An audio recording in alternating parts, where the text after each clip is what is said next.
Boa noite. Vamos iniciar mais um bate-papo, uma live. Dessa vez nós vamos entrar em economia, viu? Vamos entrevistar Pedro Neves, economista, e aí vamos analisar o cenário econômico 2020 e as perspectivas para 2021. O Instagram está ainda mandando. Pronto, já começou. Tarcísio Pereira, seja bem-vindo, meu amigo. Está avisando algumas pessoas ainda. Muito bem, vamos aguardar nosso convidado. E enquanto o nosso convidado chega, vamos mandar nossos abraços para aqueles que nos apoiam, para aqueles que gostam de incentivar o debate público. A KRV, empréstimo e financiamento, aqui em Arco Verde, lá no São Cristóvão, com Quilma. A RP Espaço Gourmet, os melhores lanches da cidade. E também a Graduar Consultoria, palestras na área da educação, gerenciamento educacional. E também a Graduar Caderneta. A Graduar Caderneta, que tem serviço prestado em muitos municípios e escolas particulares também, onde o professor não perca tempo preenchendo as cadernetas físicas, e dá um dinamismo muito grande do ponto de vista administrativo,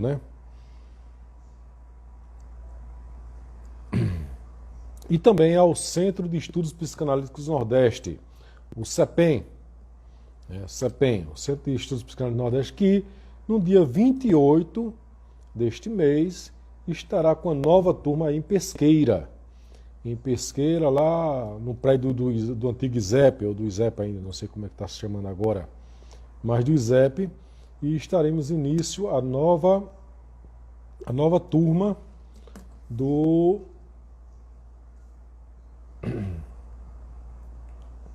a nova turma do Centro de Estudo Psicanalítico do Nordeste, do CEPEM. Então, você que tem vontade de fazer análise, fazer uma terapia breve, uma terapia de base analítica, procure os credenciados do Centro de Estudos Psicanalíticos do Nordeste, o CEPEM. Tá certo? E na hora que for também fazer um curso de formação em psicanálise, procure um curso reconhecido, um curso com credibilidade, que é os cursos do CEPEM, do CEPEM, do Centro de Estudo Psicanalítico do Nordeste. Estamos aguardando Pedro Neves. Pedro Neves entrar em contato, que vai falar a respeito de economia, fazer uma análise, um balanço geral de 2020 e as perspectivas para 2021. E também o peso das eleições por alguma alteração na economia do Brasil, Então, Pedro Neves já está. Estamos aguardando. Muito bem, meu irmão. Seja bem-vindo. Tudo bem, Pedro? Boa noite, tudo Tudo bem? bem. Está escutando bem? Estou escutando. Muito bem, meu irmão. Seja bem-vindo. Seja bem-vindo. E vamos pedir uma apresentaçãozinha rápida. Quem é Pedro Neves? Qual é a tua empresa? Eu sei que você é colunista de algumas rádios, não é isso? É comentarista, é um analista político também, não é isso? E, então vamos fazer uma apresentação rápida sobre sua empresa, sobre você, os serviços que presta. A palavra está com você, meu amigo. Boa noite. Obrigado aí pelo convite, Jax, a todo mundo aí que está acompanhando a gente, uma quase véspera de campanha, todo mundo já está campeando a eleição, tem muita gente aí nessa expectativa. Eu sou economista, minha empresa presta serviço de consultoria na área principalmente de investimentos financeiros, mas também atua ajudando o setor público, em consultoria, e Sou colunista na Rádio CBN, no Grupo Nordeste de Comunicação, né, que engloba CBN, TV Asa Branca, G1, enfim. Sou colunista fixo lá, diariamente estou lá, por exemplo, num boletim, todas as tardes, com a Almir Nova, pela manhã, na segunda e sexta, com o Reni Freire. Então, são ao todo 7 participações durante a semana. Já fazendo aqui um mexão, no domingo a gente tem um plantão na CBN, o diretor lá comentando justamente esse processo eleitoral. Vai ser a partir de 7h30 da manhã, né? Mais minha participação especificamente, que é mais lá para 9, 9h30, que deve estar lá participando com o Reni Freire.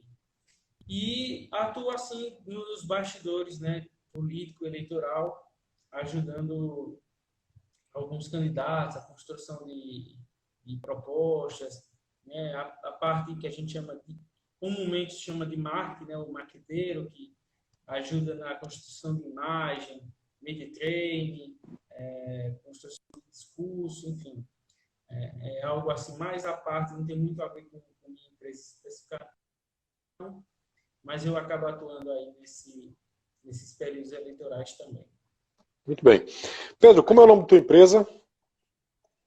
É PH Neves, né? Meu nome é Pedro Henrique Neves, então a gente utiliza basicamente meu nome como o nome da empresa, é PH Neves Consultoria, um escritório humilde, enxuto, né? A gente tem essa finalidade de atuar como consultoria. Recém também, a empresa é muito, muito nova, mas graças a Deus ela está indo bem, está ganhando o seu espaço. Uhum. Pedro, vamos fazer uma pergunta que é mais ou menos geral de praxe. 2020 foi um ano atípico, né? Foi um ano atípico e, de certa maneira, talvez para muitos economistas e analistas políticos, meio que foi um nó. E como é que você analisa, em termos gerais, a economia de 2020? 2020 foi um ano muito atípico, né? A gente tem que falar muito por quê, né?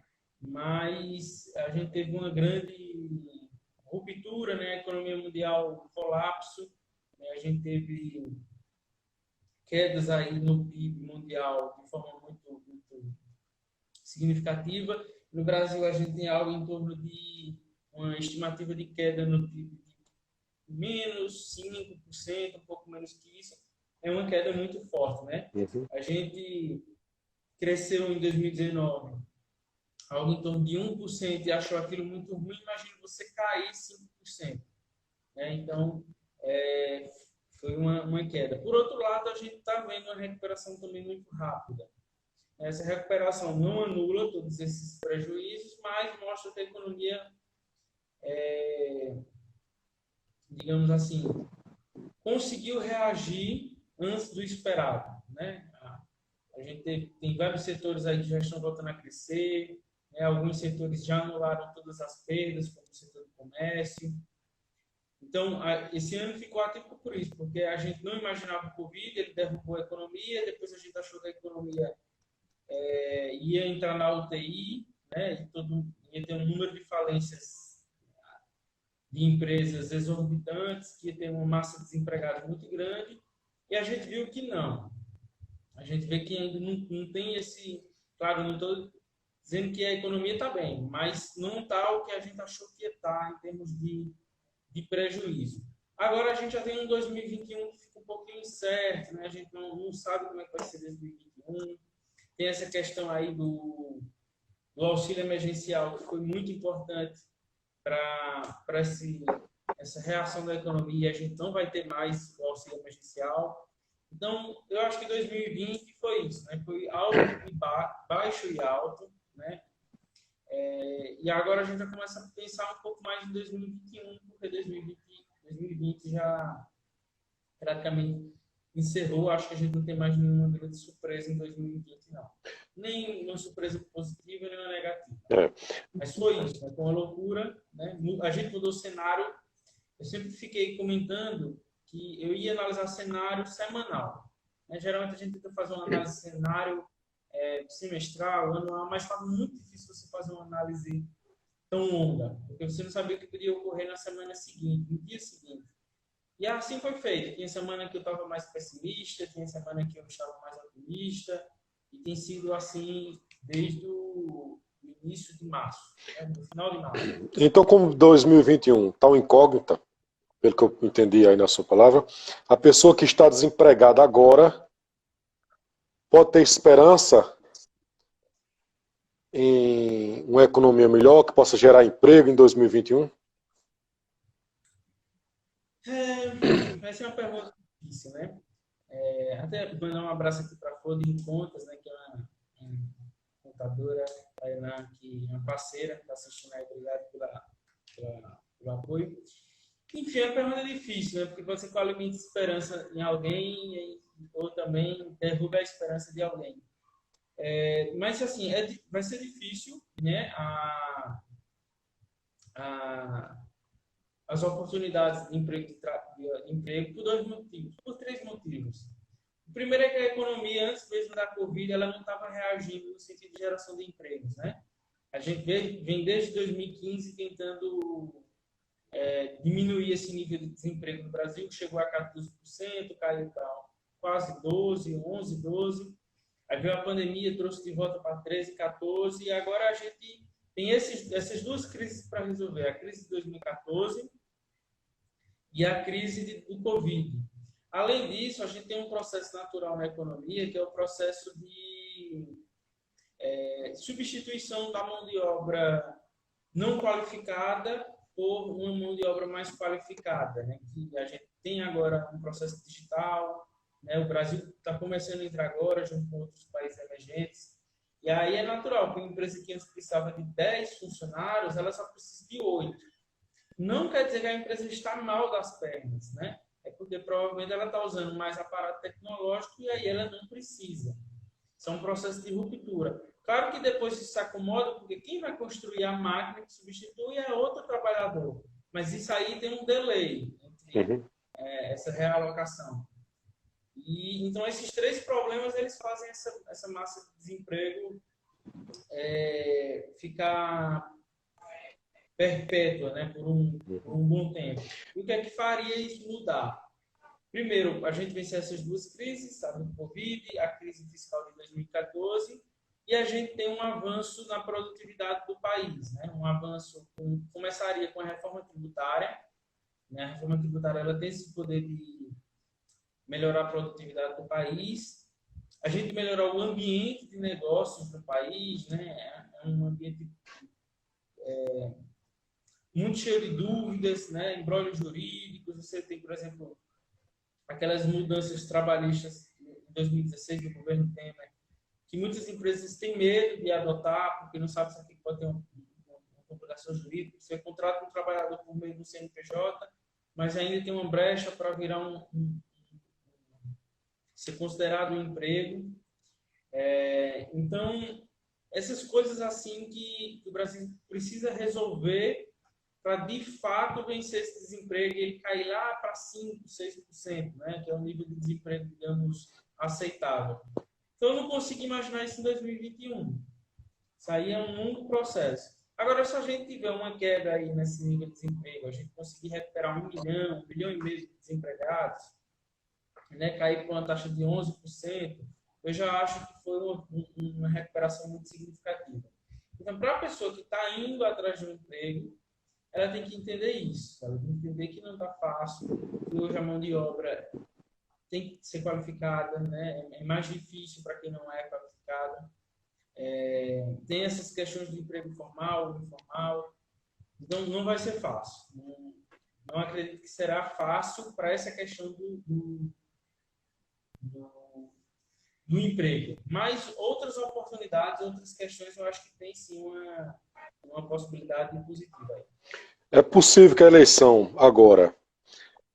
o Brasil optou desde 2018, talvez até antes de 2018, a visão liberal, que era quase um pecado falar isso, né? O Brasil começou a ganhar um certo espaço. E antes o que era pecado falar em privatização, hoje já se aceita e ninguém é mais colocado numa fogueira, né? Pelo menos o pessoal só faz pensar, não coloca mais, né? Uma fogueira. Então se fala em privatização e se fala do gigantismo do Estado, né, em áreas que não tem nada a ver, ele está atuando. E essas eleições de prefeito, principalmente das capitais, onde grande parte da economia do Estado se encontra. Por exemplo, Pernambuco, a zona metropolitana, se eu não me engano, é alguma coisa em torno de 45%, 48% eu não tenho de cabeça assim, mas uma parte significativa da economia do Estado de Pernambuco. A eleição pode influenciar a uma guinada para esse caminho que o Brasil estava andando? Esse processo de um pensamento mais liberal, né, na política, ele começou digamos, ele mudou em 2018, mas ele já vinha 2014, 2015, ele já vinha sendo construído, né? É tanto que o governo Temer, apesar dele ter uma baixa popularidade, a pessoa Temer, mas o governo tinha um apoio de várias pautas, né? Mudança tributária, mudança trabalhista, tinha uma reforma previdenciária pronta, né? Não foi por causa do escândalo. Então, já é o que vinha sendo construído. Essa eleição municipal, eu acho que ela não tem o poder de intensificar essa mudança, né? Até porque o poder municipal ele é um poder limitado em termos de atuação do Estado e um poder, uma gestão de poucas possibilidades de mudanças mais liberais, como privatizações, né? É difícil uma prefeitura ter essa condição, né? No máximo concessões públicas em algumas questões. O que eu acho que pode acontecer é o inverso, né? Esse cenário político mais liberal poder influenciar nas eleições municipais, não o contrário, as eleições municipais influenciar no pensamento liberal. Não sei até que ponto essa visão liberal ainda influencia nos municípios. Ainda é muito. Nas capitais ainda você tem uma polarização, por exemplo, Recife está bem polarizado, né? Você tem dois candidatos bem à esquerda, né? Chama Marília Mendonça, Marília Reis e João Campos, né? PT e PSB. E aí você tem mais a direita, né? Com um pensamento mais liberal, digamos assim, Mendonça Filho e a delegada Patrícia, né? Então está polarizado. Mas outros municípios do interior não tem muito isso, né? Caruaru, cidade de médio porte, né? Raquel Lira, ela tem um perfil de centro, né? Lessa também de centro. Rafier também, talvez um pouco mais tem um pensamento mais liberal, mas nada que polarize muito. E no interior adentro, quanto menor o porte da cidade, você tem menos isso. Então, não sei se vai mudar. Caso você tenha aí uma mudança de várias gestões municipais e essas prefeituras que entrarem, elas tiverem uma afinidade maior com determinados lados políticos de Brasília, aí sim pode ter uma conexão aí ideológica com poderes que não são tão ideológicos. Isso é normal. Por exemplo, quando o Lula ganhou, os primeiros anos de mandato de Lula, muitos dos prefeitos que estavam sendo eleitos posteriormente a ele, né, em 2004, por exemplo, não tinham uma visão de esquerda, não tinha aquela visão de mundo do PT. Mas, naturalmente, eles vão colando. Por quê? Porque você tem um deputado que está em Brasília, mas ele também é cabo eleitoral, ele também ajuda essas prefeituras. Aí aquele deputado ele faz parte da base do PT lá no Congresso. Então ele, de certa forma, contamina, usando a palavra não denegrindo, mas ele contamina, influencia, né? Melhor, influencia essas prefeituras. O mesmo pode acontecer agora. Então vamos dizer que muitas dessas prefeituras sejam aí ligadas a, por exemplo, Silvio Costa Filho, né? Fernando Bezerra Coelho, Daniel Coelho, Deixa eu ver mais nomes aqui que têm um pensamento mais próximo de liberal ou que estejam mais próximo do governo, mais próximo da agenda do governo federal. Então, essas prefeituras naturalmente vão ser influenciadas por esses deputados e esses senadores. Né? Então, Daniel Coelho é um deputado assumidamente liberal. Né? Hoje ele está apoiando a delegada Patrícia, em Recife, apoia a Raquel Lira em Caruaru e deve apoiar algumas outras prefeituras que eu não conheço. Então, se essas prefeituras dele ganhar, né, e ele continuar nesse elo entre Brasília e essas prefeituras, é normal que ele vá contaminar essas prefeituras, influenciar essas prefeituras a um pensamento mais liberal. Né? Silvio Costa Filho, que tem uma postura mais governista, né, ao lado do governo federal, com a reforma da Previdência, ajudou com o articulador. Então, ele está apoiando vários municípios. Então, se esses municípios ganham, ele tem um poder de influência sobre esses municípios. Aí você tem essa mudança. Mas eu não digo que ela é tão ideológica, não. As prefeituras, elas não vão muito pelo... Elas são mais pragmáticas, para a sobrevivência mesmo. Prefeituras pensam em recursos para emendas, né? Esse tipo de atividade com esses parlamentares, e eles pensam muito nas questões internas, é quase um condomínio, né? Se gerenciar um condomínio não cabe muito ideologismo. Municípios grandes, talvez, por exemplo, Recife tem alguns órgãos, sei lá, que pode vir a ser privatizado, né? Você tem áreas que podem entrar numa concessão pública, né? A iluminação, por exemplo, Caruaru, eu sei que pode entrar num processo de concessão da iluminação pública, privatização do aeroporto, né? Então, essas coisinhas que eu digo são pequenas. Mas, claro, se você tem um deputado que tem um pensamento liberal, ele está junto com aquela prefeitura, e você está pensando em fazer uma privatização do aeroporto, é claro que isso conta. Né? O aeroporto, só para mencionar aqui, o de Caruaru e de Serra Talhada, eles são de gestão estadual. Tá? Citei aqui se fosse o caso. Mas esses dois aeroportos são de competência estadual, não cabe muito às prefeituras. Então é isso, eu acho que vai mais por esse lado, vai mais por escolher um lado político pragmático e não escolher um lado ideológico. Pedro, vamos fazer uma pergunta mais da microeconomia. Quem tem um dinheirinho a mais, onde deve investir nos próximos anos? Falar em um ativo específico, né, não querendo... É arriscado. Mas tem que se ver o perfil, né? Cada pessoa tem um perfil diferente. Então, uma pessoa que tem 20 anos, tem um dinheiro guardado, quer fazer o dinheiro crescer, ela pode correr um pouco mais de risco, né? Já uma pessoa que está mais madura, já está em uma fase da vida buscando estabilidade, não vai arriscar tanto, né? Então, isso depende muito do perfil. Mas, assim, eu posso dizer que hoje investir é algo muito simples, muito acessível. Então, você tem acesso a Tesouro Direto, CDB, fundos de renda fixa, que são investimentos conservadores. Você tem fácil acesso à Bolsa de Valores, né? A gente tem... Eu participo de alguns grupos e eu vejo as pessoas comentando, né? Conversei com o motorista de aplicativo, conversei com o mototáxi, conversei com o caixa de supermercado sobre Bolsa de Valores. Eram assuntos que antes se restringia ali a São Paulo, Rio de Janeiro, né? O Leblon, Avenida de São Paulo e tal. E hoje você tem esse processo, porque a internet ajudou.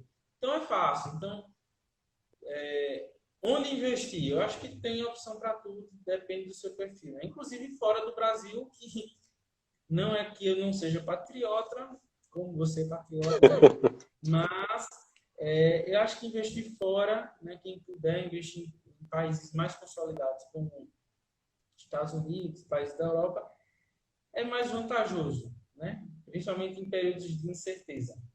E não é algo também tão complicado. Certo. Pero você acha que o Brasil está começando, principalmente a pessoa mais jovem, está começando a abraçar o capitalismo, a se tornar empreendedores, a se tornar pessoas que investem? Porque é como você falou agora há pouco. Investimento está se tornando uma coisa fácil. Você entra lá nos sites, tem site especializado nisso, tem vídeos explicando.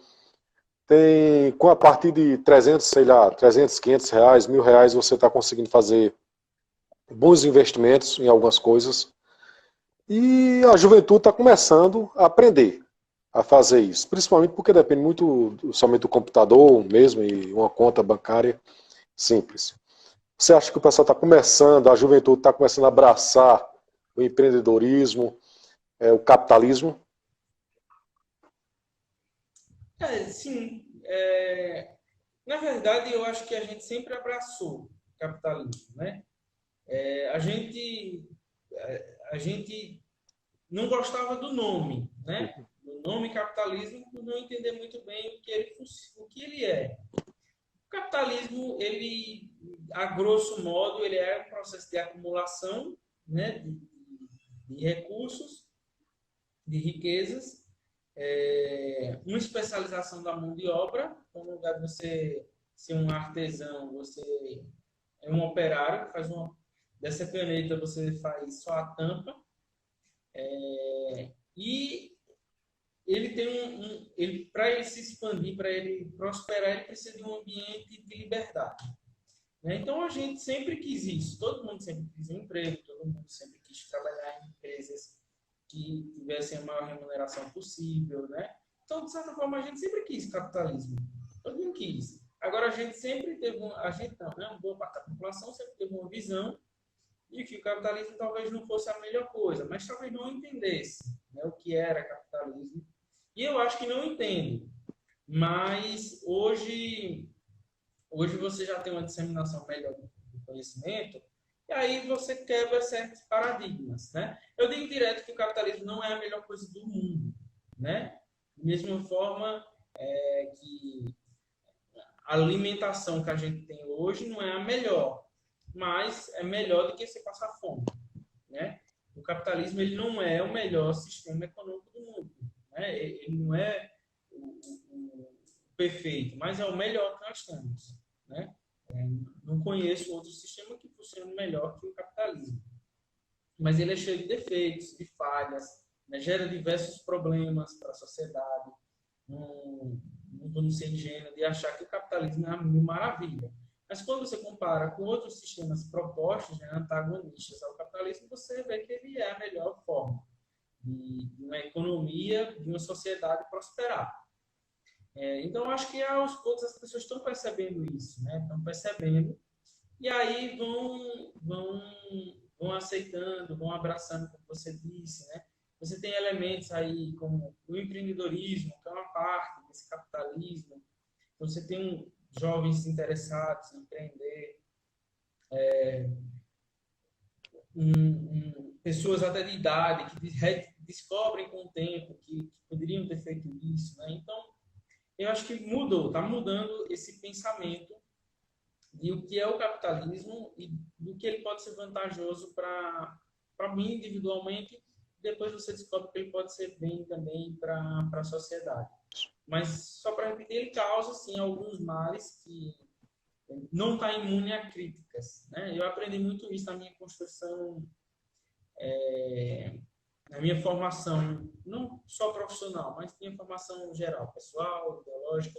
E o capitalismo ele é suscetível a críticas. A gente tem que fazer certas críticas, não como se o capitalismo fosse uma entidade, uma pessoa que a gente está apontando ali e se resolve. Mas o funcionamento dele tem coisas que falham e merecem ser discutidas para que se corrijam essas falhas. Só o fato da gente conseguir fazer crítica já é uma coisa positiva, né? Exatamente, exatamente. É. O capitalismo, ele junto com uma sociedade livre, né, que você pode ter um capitalismo e uma sociedade não livre. Isso. Né? Você pode ter um capitalismo, que o capitalismo é um sistema de produção. Né? Então, você pode ter um capitalismo aí que não tem um ambiente de liberdade. Né? As pessoas que vão, digamos, empreender, né, que vão receber, que vão ter condições de acumular patrimônio, né, acumular riquezas, elas são escolhidas. Você não tem um ambiente de liberdade.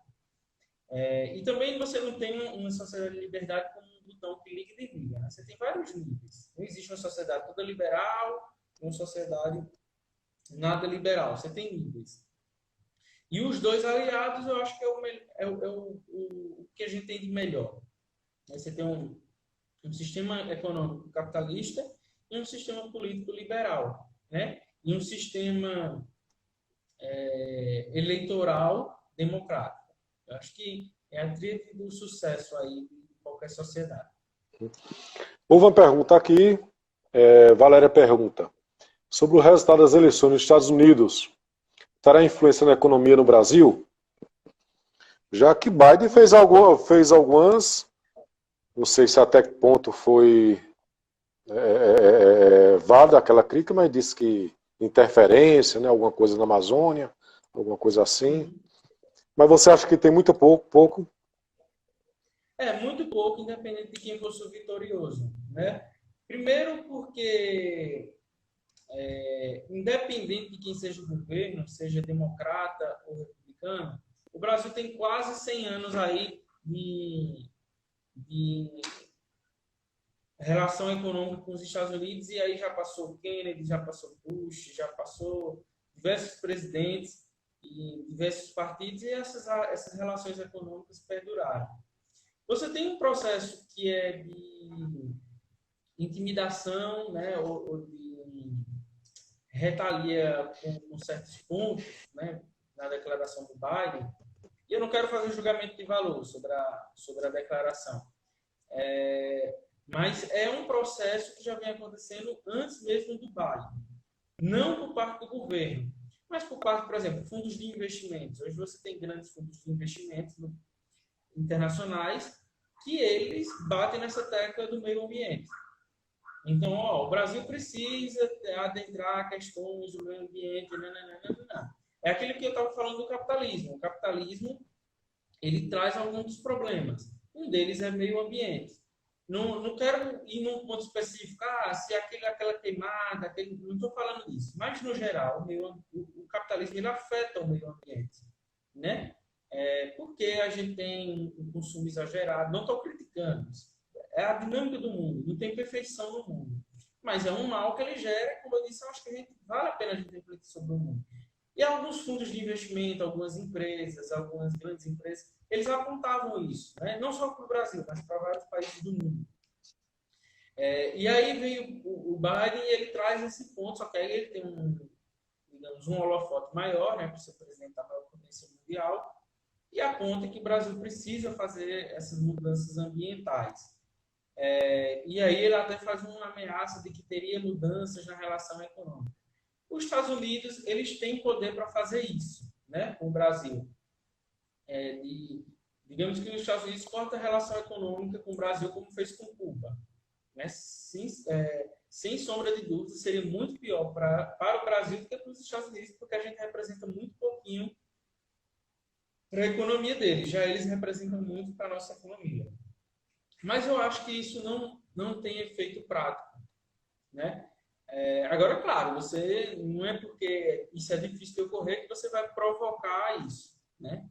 Eu acho que tem que ter sabedoria dos nossos líderes políticos para que a gente não precise extremar isso, né? Se o Biden ou o Trump vão ser melhor ou pior para o americano, é uma coisa que o americano tem que decidir. E no que se refere à política e economia internacional, a gente tem que sentar na mesa e discutir, né?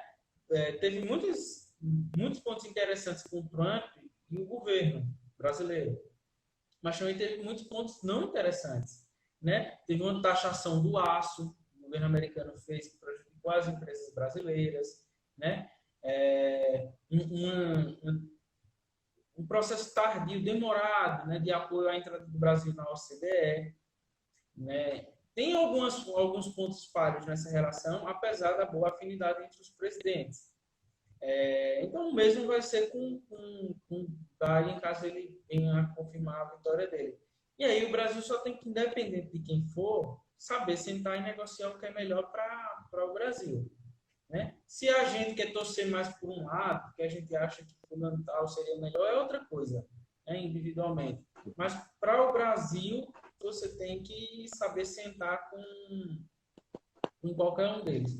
Agora, a grosso modo, eu acho que não tem nenhum grande impacto não, no Brasil, no curto e médio prazo, não. Só se, como eu disse, se os dois lados extremarem, né, e fechar aí as portas um para o outro. Eu acho que isso não ocorre. É possível que nós tenhamos em Pernambuco, Nordeste como um todo, está tendo alguns investimentos significativos, né, do governo federal aqui no Nordeste. Que usualmente o Nordeste é uma região importante em termos de eleitoral, em peso, se eu não me engano, a segunda maior, você me corrija se eu estiver errado, tem peso eleitoral, tá certo? E o governo federal tem investido significativamente no Nordeste. Apesar da crise econômica, disso daí, inclusive está visitando constantemente é, é, os estados, cidades pequenas, se eu não me engano, teve agora em Alagoas e Sergipe, não foi? Quando é que o Nordeste vai se livrar um pouquinho dessa... eu vou analisar como psicanalista, meio como essa questão de sofredor, de seca, dessa questão toda, porque nós sabemos o potencial da região Nordeste, mas mesmo assim, meio que correndo atrás do poder estatal.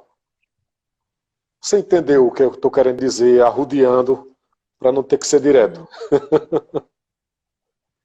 Não, o Nordeste, ele tem, ele tem uma questão muito mais complexa, né, que outras regiões do Brasil, por causa do nosso processo de formação.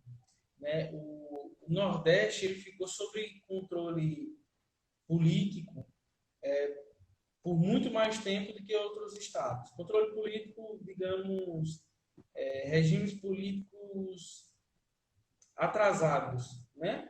Você tem, por exemplo, enquanto o sul do Brasil, Paraná, e outros estados, São Paulo, eles tinham um ambiente mais liberal, digamos assim, mais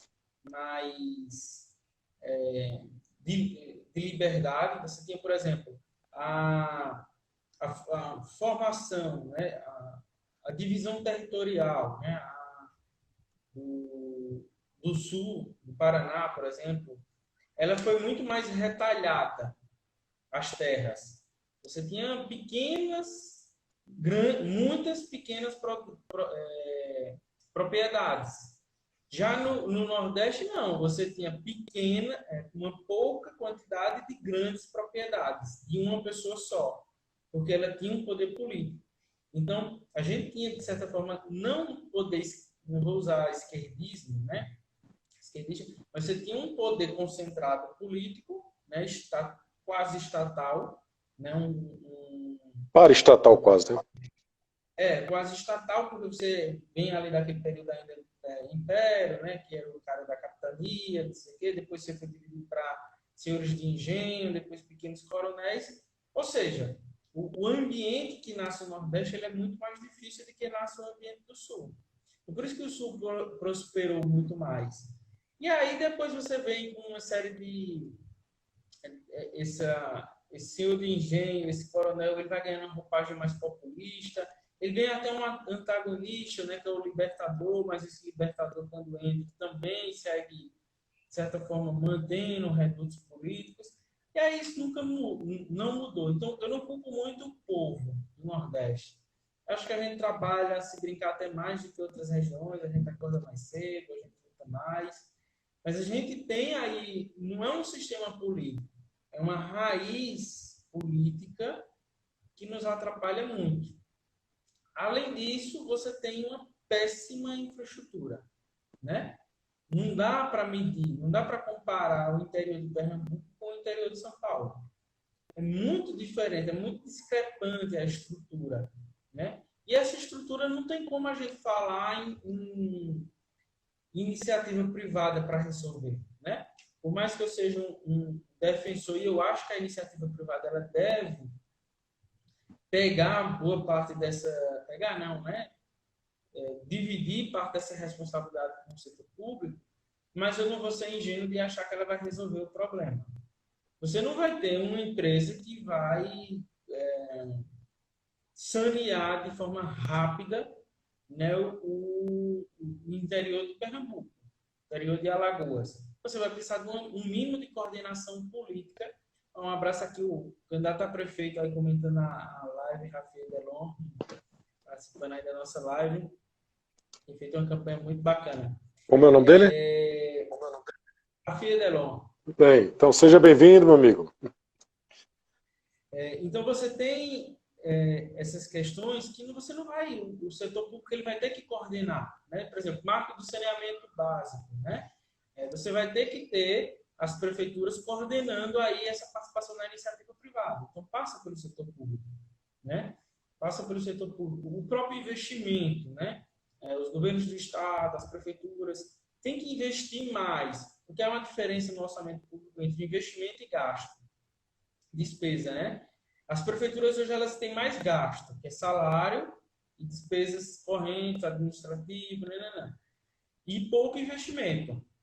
Pouco investimento. As prefeituras esperam mais emendas, esperam transferências. Tem pouco do orçamento delas que vai para investimento. Uma cidade hoje de pequeno porte tem que ter aí 28%, 29% do seu orçamento em investimento. Obra, equipamento público, enfim. Isso é o que vai dar crescimento às cidades. E você tem que ter um ambiente propício para a iniciativa privada atuar, né? Para ela adentrar, para que ela participe, para que ela faça parte. E o empresário ele também tem que ter uma visão mais de comunidade, né? Eu converso muito com alguns empresários e alguns empresários criticam outros por isso, porque não tem a visão de comunidade.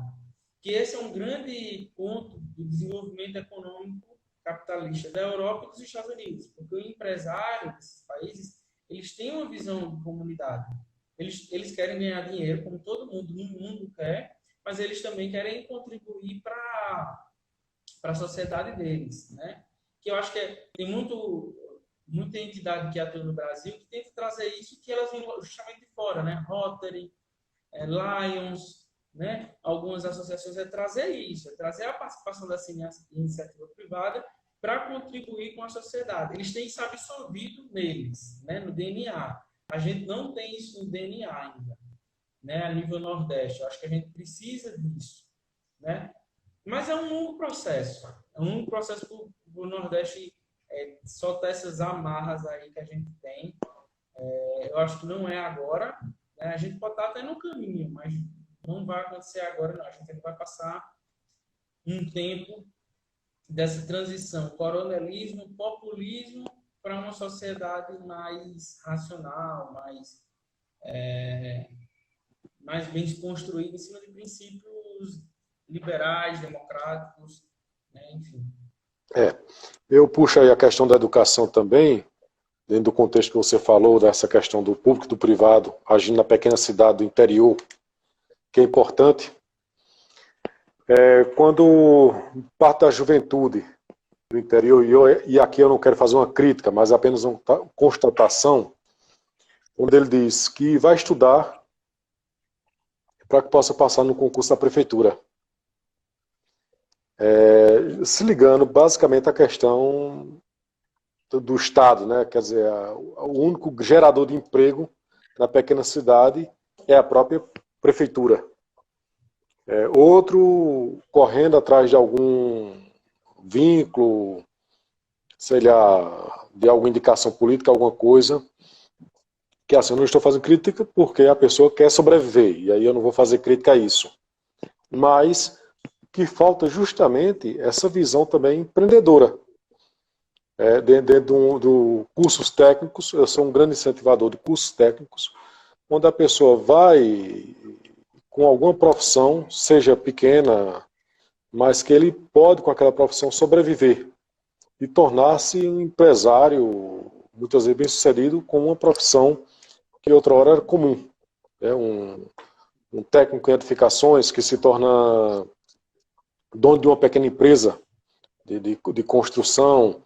Quer dizer, isso é o que vai gerar realmente a riqueza para o município, isso é o que vai gerar a riqueza para o Estado brasileiro, né, para a região, e sem negar a importância do Estado. Que a gente, como você falou, ninguém é ingênuo para pensar que Se privatizar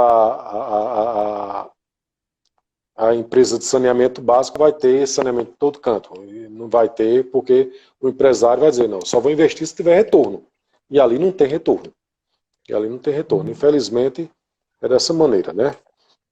Lembrando que eu sou a favor de privatização de um bocado de coisa, viu? Eu acho que é uma saída importante. Mas tem que ter cautela aonde deve ou não se privatizar. Eu concordo com você. A educação, você acha que prejudica muito o desenvolvimento, principalmente no Nordeste, das cidades? A educação é o pior ponto e o mais importante ponto para esse crescimento. Quando eu sempre estou falando de economia, por ser economista, então as pessoas esperam muito que eu fale do orçamento público, né? Esperam que eu fale de reformas, e tem que falar, né? Porque essas reformas são importantes, essas mudanças fiscais, né? A gestão fiscal no Brasil, a política monetária, isso tudo é importante. Mas são processos que vão trazer resultados no médio prazo, né? E resultados que não garantem o crescimento econômico. Eles garantem a saúde financeira do país, né? Garantem a estabilidade econômica do país. O que vai trazer crescimento para o país depende muito da educação. Porque o que a gente precisa para uma economia crescer é produtividade. Vou tentar explicar para uma pessoa o que é produtividade. Imagine duas pessoas que vivem em uma ilha, né? São dois náufragos, eles vivem em uma ilha. Eles só têm uma alimentação que é pescar, o peixe que vem da pesca.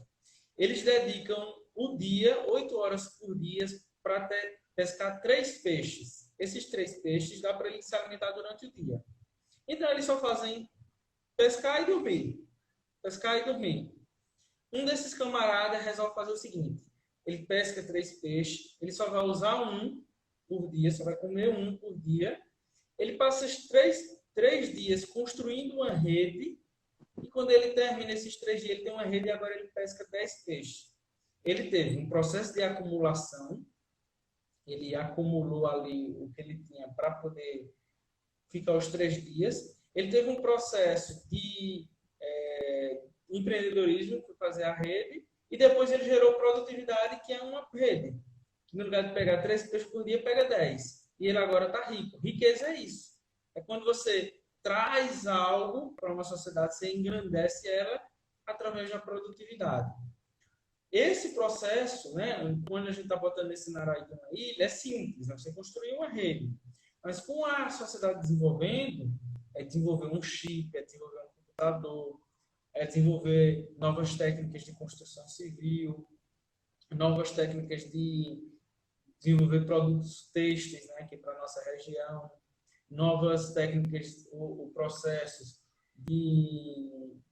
para o setor agro. Então, isso é produtividade. Como é que você ganha essa produtividade nessa sociedade mais complexa?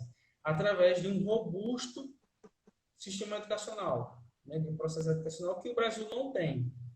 Né? A gente fala, eita, prefeitura, né? Eleições, a gente tem muito prefeito dizendo, candidato, vou trazer uma indústria para cá, indústria de moto, eu consegui uma indústria de peça de avião, beleza. Senta lá com o dono da empresa, CEO, presidente, eles, não, tá certo, vai ter incentivo fiscal, vamos tirar imposto. Aí o cara diz, poxa, beleza, vou montar minha fábrica lá, eu preciso de 100 funcionários que saibam mexer nessa máquina, que é uma máquina toda em inglês, que precisa saber o mínimo aqui de conhecimento em programação computacional. Não. Tem 100 pessoas aí para fazer isso? Não tem. Então, como é que eu vou montar uma fábrica aí? Né? Então, não adianta eu querer que meu jovem ele saiba mexer numa máquina dessa se ele não está conseguindo nem saber fazer uma conta de divisão. Né? Porque a gente tem dados aí do Banco Mundial que mostram que o Brasil está 100 anos atrás do resto do mundo em termos de educação matemática. né? Como é que eu vou querer que o cara entenda um processo, um manual, enfim, se meu jovem não sabe nem interpretar um texto direito? Então, é por isso que a educação ela é um elemento importante para o desenvolvimento e crescimento econômico. Eu estou vendo em algumas prefeituras essa mudança, né? Alguns candidatos, na verdade, né?